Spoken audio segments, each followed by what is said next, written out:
क्या आपने कोई लेंस बहुत ही रिसर्च करके ख़रीदा हो और कुछ टाइम इस्तेमाल करने के बाद आपको लगा हो कि यार ये लेंस मेरे काम का नहीं है? अगर हाँ तो दोस्तों प्रॉब्लम आपके लेंस में नहीं बल्कि आपके लेंस के चुनने के तरीके में थी। अब अगर आप लेंस ले रहे हैं कि भाई ये 24 mm का प्राइम लेंस है, 85 का प्राइम लेंस है, f2.8 लेंस है, 1.4 लेंस है या इसके अंदर इमेज स्टेबलाइजेशन वगैरह है, तो इतना ही काफ़ी नहीं है। तो आज मैं आपको 5 ऐसे तरीके बताऊंगा लेंस चुनने के। चाहे आपका लेंस आपको स्टैंडर्ड लेना हो, चाहे आपको वाइड एंगल जूम लेना हो या आपको टेलीफोटो जूम लेंस लेना हो, तो ये 5 अगर चीज़ें आप ध्यान रखोगे तो आप कभी भी ऐसी गलती नहीं करोगे। यानी कि कहने का मतलब है कि भैया गलत लेंस खरीदने से आपको बचना है, पैसे का नुकसान नहीं करना है। फोटोग्राफी गियर दिन प्रतिदिन महंगे होते जा रहे हैं, तो इस बात का आप ध्यान रखें कि जो भी आप लेंस ले रहे हैं वो आपका ना केवल आपके काफ़ी सालों तक काम आए बल्कि आपकी फोटोग्राफी या वीडियोग्राफी को भी नेक्स्ट लेवल पे लेके जाए। तो इस वीडियो को आप एंड तक ज़रूर देखिए। Welcome back to my channel friends, this is Manish Saxena. Let's get started. अब सबसे पहले आपको ये तय करना है कि आपको लेंस किस काम के लिए चाहिए।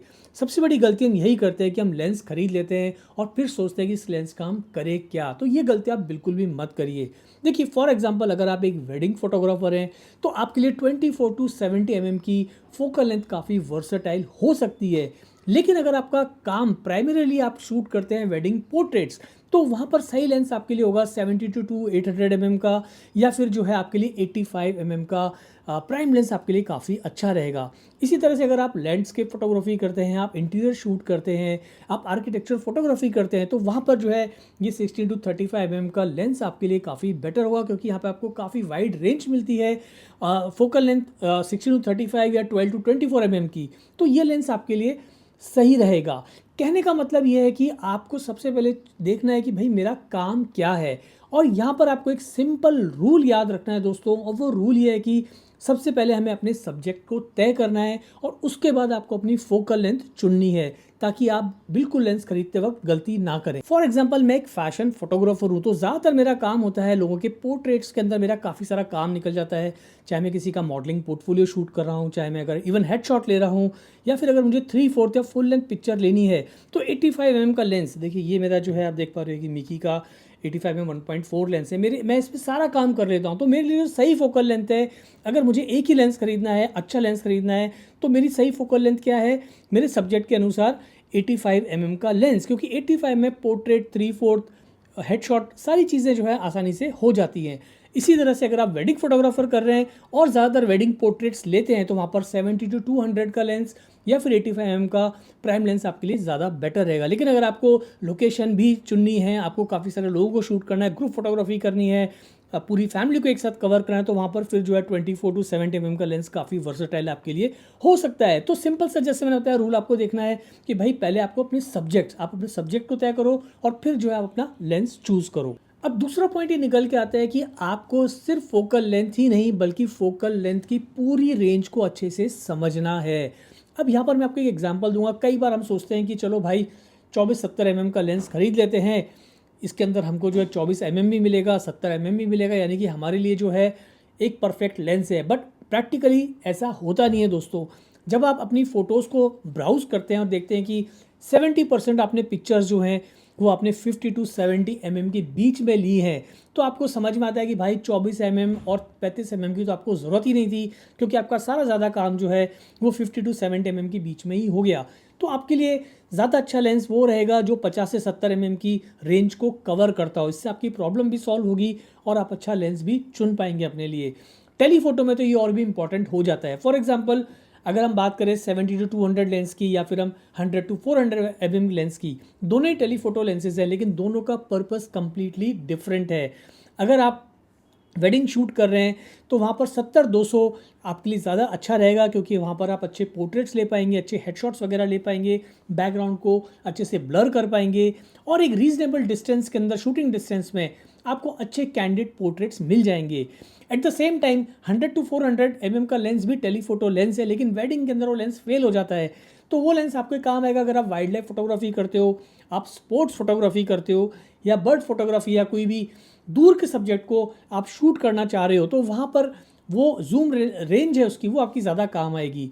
तो आप लेंस खरीदते वक्त ये मत देखिए कि भाई मुझे इसमें जूम रेंज है वो काफ़ी ज़्यादा मिलती है तो ये लेंस खरीद लेता हूँ।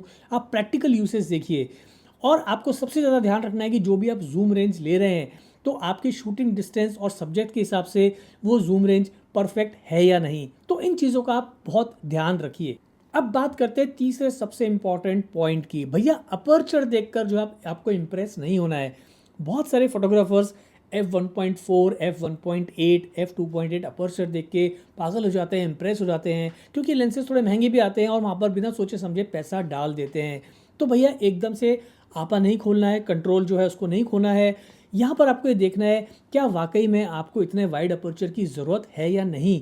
अगर आप पोर्ट्रेट फोटोग्राफी करते हैं, आप लो लाइट में शूट करते हैं, आपको बैकग्राउंड ब्लर करना ज़्यादा अच्छा लगता है, ज़्यादातर शॉट आप इस तरह के लेते हैं जहाँ पे बैकग्राउंड को आपको ब्लर करना पड़ता है, या फिर आपको अच्छा बोके चाहिए, तो फिर आप फास्ट अपर्चर वाले लेंस लीजिए, यानी कि 1.4, 1.8 या f2.8 वाले। लेकिन अगर आप आर्किटेक्चर फोटोग्राफी करते हैं, आप लैंडस्केप फोटोग्राफी कर रहे हैं, या फिर आप डे लाइट के अंदर ट्रैवल फोटोग्राफी करते हैं, तो ज़रूरी नहीं कि हमेशा आपको जो है एक्स्ट्रा पैसा खर्च करके आप महंगे लेंसेज ले f2.8 वाले। तो वहाँ पर आप अपने पैसे को बचाइए, क्योंकि इस तरह की फोटोग्राफी जो है उसके लिए ज़रूरी नहीं कि आपके पास में f2.8 वाले लेंस होने चाहिए। वो आप f4 अपर्चर, f5.6 पे भी आपकी अच्छी खासी पिक्चर्स आ जाएंगी। लेकिन जैसे मैंने आपको बताया, अगर आप लो लाइट आपके लिए बहुत इंपॉर्टेंट है, आप अच्छे पोर्ट्रेट्स लेते हैं इंडोर आउटडोर के अंदर, आपको काफ़ी सारा जो है बोके, डेप्थ ऑफ फील्ड वगैरह चाहिए, तो फिर आप जो है f1.4, f1.8 या f2.8 लेंसेज में पैसा डालिए। और एक और इंपॉर्टेंट बात मैं आपको बताता हूँ, वो ध्यान ज़रूर रखिए कि अगर आप एक 1.4 वाला लेंस ले रहे हैं या 1.8 वाला या इवन f2.8 वाला लेंस ले, तो ज़रूरी नहीं कि f1.4 पर जो है वो अपर्चर आपको बहुत ही अच्छी परफॉर्मेंस दे। कई लेंसेज में क्या होता है कि जब आप अपर्चर को पूरा वाइड ओपन करते हैं तो उसकी परफॉर्मेंस भी आप चेक करिए। पूरी परफॉर्मेंस चेक करने से मतलब ये है कि जब हम 1.4 अपर्चर पे पिक्चर ले रहे हैं तो आपको देखना है कि उसमें कितनी आपको शार्पनेस मिल रही है या पिक्चर थोड़ी सॉफ्ट आ रही है।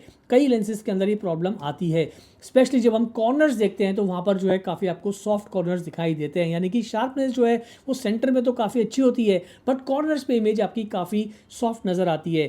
तो वो लेंस आपके लिए उतना अच्छा नहीं है, पैसे भी आपके काफ़ी जा रहे हैं और कॉर्नर्स भी आपको सॉफ्ट मिल रहे हैं, तो वहाँ परफॉर्मेंस आपको अच्छी नहीं मिलेगी। या अगर हम उसका कॉन्ट्रास्ट देखें, शार्पनेस देखें, तो वहाँ पर वो लेंस थोड़े वीक होते हैं जब आप उसको f1 वाइड अपर्चर के ऊपर ओपन करते हैं, तो आप उसकी परफॉर्मेंस भी चेक करिए। अब जैसे आप जी मास्टर के लेंस देखेंगे सोनी के, तो भाई या आप निकॉन में जाएंगे या फिर आप कैनन के नेटिव लेंसेज लेंगे, तो वहाँ पर आपको ये 1.4 पे भी शूट करें तो आपको कमाल की कॉर्नर्स में शार्पनेस मिलेगी, बहुत बढ़िया परफॉर्मेंस देते हैं इवन वाइड अपर्चर के ऊपर भी। लेकिन थर्ड पार्टी लेंस, जैसे मिकी का मैं थर्ड पार्टी लेंसेज यूज़ कर रहा हूँ, हालांकि इसकी कॉर्नर्स के अंदर थोड़ा सा सॉफ्ट है लेकिन बहुत कम देखने को मिलता है, थोड़ा है। मैंने इसका रिव्यू क्या आप देख लेना, वहाँ पर मैंने इसका टेस्टिंग करके भी आपको दिखाया है तो आपको परफॉर्मेंस पता चलेगी, but there is some difference. तो इस बात का आप ध्यान रखिए। लेंस की आप ये जो है ना, इसका अपर्चर देख के हमको एकदम से पागल नहीं होना है, क्योंकि बहुत सारी कंपनीज जो हैं वो जब मार्केट करती है अपने लेंस को तो ये दिखा के करती है भाई f1.4 लेंस है खरीद लो, और आप खरीद लेते हो और बाद में आपको थोड़ा सा पछतावा होता है। तो लेकिन अगर आपको f1.4 लेंस चाहिए ही तो वहाँ पर आप बेस्ट लेंस खरीदिए। अगर आपके पास में पैसा है, अगर पैसा थोड़ा कम है तो वापस सेकंड बेस्ट लेंस में जाइए। बॉटम लाइन ये है कि उन लेंसेज को आप खरीदने से पहले टेस्ट करो फील्ड पे, ताकि आपको उसकी परफॉर्मेंस के बारे में ठीक से पता चले, specially at 1.4, 1.8 and 2 and 2.8 aperture के ऊपर। पॉइंट नंबर 4, लेंस के साइज, वेट और ओवरऑल हैंडलिंग को कभी भी इग्नोर मत कीजिए। स्पेसिफिकेशंस में बातें आपको काफ़ी मामूली लग सकती हैं, लेकिन रियल लाइफ के अंदर इसका काफ़ी अच्छा आपको एक प्रैक्टिकल प्रभाव देखने को मिलता है। ये छोटी छोटी चीज़ें हैं बट बहुत ही इंपॉर्टेंट चीज़ें हैं। फॉर एग्जाम्पल, जब आप जब लेंस को अपने कैमरा बैग में लेके जाते हैं तो आपको शायद उसका वेट पता ना चले, लेकिन जब आप वेडिंग शूट कर रहे हैं 4-5 घंटे उस लेंस को अपने कैमरे पे लगा के, तब असली कहानी शुरू होती है। आपको लगता है यार बहुत भारी लेंस ले लिया। अगर आप एक ट्रैवल फोटोग्राफर हैं तो टेक्निकली f2.8 का लेंस आपके लिए काफ़ी अच्छा हो सकता है, लेकिन अगर ये लेंस काफ़ी भारी है और आप रोज़ स्ट्रीट पर जाके रोज़ आप फोटोग्राफी करते हैं, ट्रैवल फोटोग्राफी करते हैं, तो भाई दिन भर आप उस लेंस को लटका के घूमेंगे तो आपको पता चलता है कि वो कितना बड़ा पेन है। तो हो सकता है आपको f2 की जगह f4 का लेंस ज़्यादा पसंद आने लगे। तो ये सारी चीज़ होती है छोटी छोटी जो बहुत मैटर करती हैं, और सिर्फ आपको वेट ही चेक नहीं करना है बल्कि लेंस की आपको देखना है उसकी फोकस रिंग कैसे काम करती है, उसकी जूम रिंग कैसे काम करती है, ओवरऑल बैलेंस लेंस का कैसे है। ये सारी चीज़ें भी बहुत मैटर करती हैं। जब भी आप लेंस खरीदने जाएं तो इस बात का ध्यान रखिए कि उसकी ग्रिप भी आप चेक करिए, यानी कि कैमरा के ऊपर जो है आप अपने लेंस को लगाइए और ग्रिप को चेक करिए कि उसके साथ में लेंस और कैमरा का कॉम्बिनेशन कैसा है, क्योंकि ज़रूरी नहीं कि जो लेंस आपको स्पेसिफिकेशन में परफेक्ट दिखाई दे रहा हो, वो आपको हाथ में लेने के बाद भी उतना ही परफेक्ट नज़र आए। Last but not the least, fifth advice जो है वो बहुत ही इंपॉर्टेंट है दोस्तों, इसको हमेशा ध्यान रखिए। कभी भी आप अपना पुराना लेंस देकर नया लेंस मत लीजिए। आप अगर आपके पास ऑलरेडी लेंसेज है काफ़ी सारे, तो आप अपने फ़ोटोशॉप में जाइए, लाइट रूम में जाइए, कैप्चर रूम में जाइए, फ़ोटो लाइब्रेरी में जाइए, उन सारी फ़ोटोज़ को देखिए। मान लीजिए आपने 1-2 हज़ार फ़ोटोज़ खींची है, 5,000 जो भी फ़ोटोज़ खींची हैं, उसके डेटा को आप अच्छे से पढ़िए और वहाँ पर आप नोटिस करिए कि सबसे ज़्यादा फ़ोटोज़ जो हैं वो आपने किस फोकल लेंथ पे खींची हैं। मान लीजिए सबसे ज़्यादा फोकल लेंथ जो है निकल के आ रही है 50 से 70 के बीच में, तो शायद आपके लिए ये सबसे अच्छी फोकल लेंथ है। और आप देखते हैं कि आपकी ज़्यादातर आपने फ़ोटोज़ खींचे 70 के आसपास और आपको लगता है कि यार थोड़ा सा जूम और मिल जाए तो आपके लिए सही फोकल लेंथ होगी फिर 70 से उसके आगे की, यानी कि 70-200 का लेंस आपके लिए ज़्यादा परफेक्ट रहेगा। तो अपने शूटिंग डेटा को बहुत केयरफुली पढ़िए, वो आपका डेटा बताता है कि एक्चुअल में आप किस फोकल लेंथ के ऊपर अपनी मैक्सिमम पिक्चर्स को शूट कर रहे हो। उससे आपको पता चलता है कि आपको कौन सी फोकल लेंथ की एक्चुअल में रिक्वायरमेंट है। तो बॉटम लाइन ये है कि आपको अपना लेंस जो है वो गैस करके नहीं, मार्केटिंग के हिसाब से नहीं, बल्कि आपको अपने शूटिंग डेटा के हिसाब से खरीदना है। अब यहाँ पर दोस्तों आखिर में मैं आपको एक बोनस टिप भी देना चाहूँगा और वो ये है कि जब भी आप कोई लेंस लें तो सबसे पहले आपको ईमानदारी से अपने आप से एक सवाल पूछना है कि क्या ये जो मैं लेंस खरीदने जा रहा हूँ वो मेरी फोटोग्राफी में कोई नई कैपेबिलिटी ला रहा है या नहीं, यानी कि उस लेंस से आपकी फोटोग्राफी में कुछ फ़र्क पड़ रहा है नहीं। फॉर एग्जाम्पल, अगर आपके पास में ऑलरेडी 24-70 का लेंस है और आप सिर्फ इसलिए दूसरा 24-70 लेंस खरीद रहे हैं क्योंकि उसका नया वर्जन आ गया है, तो ये एक रॉन्ग डिसीजन होगा। लेकिन अगर वो नया वर्जन आपको ज़्यादा रीच दे रहा है, ज़्यादा वाइड पर्सपेक्टिव दे रहा है, वो आपको फास्ट अपर्चर दे रहा है और लो लाइट के अंदर वो बेहतरीन परफॉर्मेंस दे रहा है और आखिर में वो कुछ ऐसा दे रहा है जो आप उस करंट लेंस के से जो आपके पास करंट लेंस है वो उससे आप नहीं कर पा रहे हैं, तो फिर उस लेंस की वैल्यू कहीं ज़्यादा हो जाती है। लेकिन अगर सब कुछ सेम है, थोड़ा बहुत 19-20 का ही फ़र्क है, तो मेरे हिसाब से वो अपग्रेड आपके लिए ठीक नहीं रहेगा। अब आखिर में आपको ये नहीं देखना है कि लेंस कितना शार्प है, बल्कि अपने आप से 5 सवाल पूछने हैं और उसका उत्तर जो है ईमानदारी से आपको देना है। और वो 5 सवाल क्या है मैं आपको जल्दी से बताता हूँ। तो पहला सवाल है कि मैं किस तरह की फोटोग्राफी के लिए लेंस खरीद रहा हूँ। दूसरा सवाल है कि मेरी एक्चुअल ज़रूरत की फोकल लेंथ रेंज क्या है। तीसरा सवाल है कि मुझे वास्तव में कितना फास्ट अपर्चर चाहिए।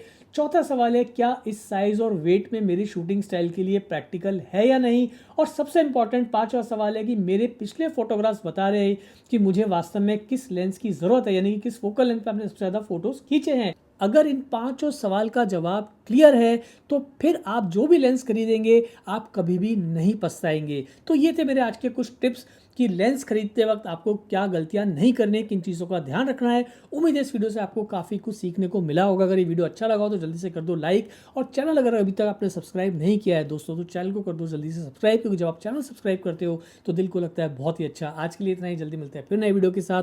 Thanks for watching.